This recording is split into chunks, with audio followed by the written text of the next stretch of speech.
పేదవారి మహిళల సొంతింటి కళ నెరవేర్చాలని ఆ రోజు చంద్రబాబు నాయుడు గారు ఆంధ్రప్రదేశ్ రాష్ట్రంలో 8 లక్షల ఎన్టీఆర్ టిట్కో ఇళ్లు, మన పాలకులలో 7,159 ఇళ్లు ఆ రోజు 2019 ఎన్నికల నాటికి 90% ఆ రోజు పూర్తి చేస్తే జగన్మోహన్ రెడ్డి అధికారంలోకి వచ్చిన 5 సంవత్సరాల్లో ఒక్క అర్బస్తా సిమెంట్ గాని ఒక్క రూపాయి గాని పెట్టకుండా ఆ పేదల మీద ఆ మహిళల మీద కక్ష సాధించడానికి నిదర్శనం ఈ రోజు ఏదైతే ఎన్టీఆర్ టిట్కో ఇల్లో పెద్ద మాదిరిగా ఒక చెట్టడవిల మాదిరిగా పెరిగిపోయిన వృక్షాలతో నిండి పాములు పుట్టలతోటి ఏదైతే కట్టినటువంటి కట్టడాలు బిల్డింగులు కూడా మరి చెదలు పట్టినటువంటి స్థితికి జగన్మోహన్ రెడ్డి 5 సంవత్సరాల్లో తీసుకొచ్చాడని అంటే పేదల మీద కనికరం లేనిటువంటి మానవత్వం లేనిటువంటి వ్యక్తి జగన్మోహన్ రెడ్డి.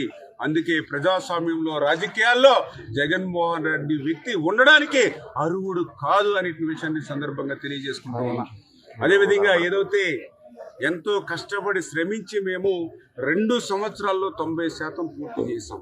మరి ఈవేళ ఈయన అధికారంలోకి వచ్చిన తర్వాత జగన్మోహన్ రెడ్డి ఒక్క రూపాయి దీని మీద ఖర్చు పెట్టకపోగా మేము కట్టినటువంటి ఇళ్లను సైతం బ్యాంకులకి తాకట్టు పెట్టి ఒక్కొక్కరి నెత్తి మీద 3,80,000 ఈ రోజు వడ్డీతో కలుపుకుంటే 8-10 లక్షల రూపాయలు చొప్పున నా పాలకొల్లు నియోజకవర్గంలోనే మేము కట్టినటువంటి ఈ ఎన్టీఆర్ టిట్కో ఇళ్ల మీద 180 కోట్ల రూపాయలు ఈవేళ ఆయన తనఖా పెట్టి ఆయన అకౌంట్లోకి తరలించుకునేటువంటి పరిస్థితి. ఆంధ్రప్రదేశ్ రాష్ట్రంలో చూస్తే దగ్గర 7-8 వేల కోట్ల రూపాయలు ఎన్టీఆర్ టిట్కోలను తాకట్టు పెట్టి మరి జగన్మోహన్ రెడ్డి తీసుకున్నటువంటి పరిస్థితి.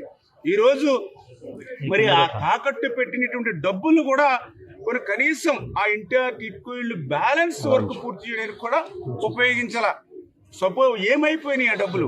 ఈ రోజు నా పాలకుల్లో 180 కోట్ల రూపాయలు తీసుకున్నారు. ఏదైతే ఆంధ్రప్రదేశ్ రాష్ట్రంలో 7,000-8,000 కోట్ల రూపాయలు తాకట్టు పెట్టి తీసుకున్నారు. మరి ఆ తీసుకునేటువంటి డబ్బులు ఎక్కడ కూడా ఒక్క రూపాయి ఖర్చు పెట్టినటువంటి పరిస్థితి దుస్థితి లేదు. ఈ రకంగా వాళ్ళని బ్యాంకులకి తాకట్టు పెట్టి వాళ్ళని రుణగ్రస్తులు చేశాడు.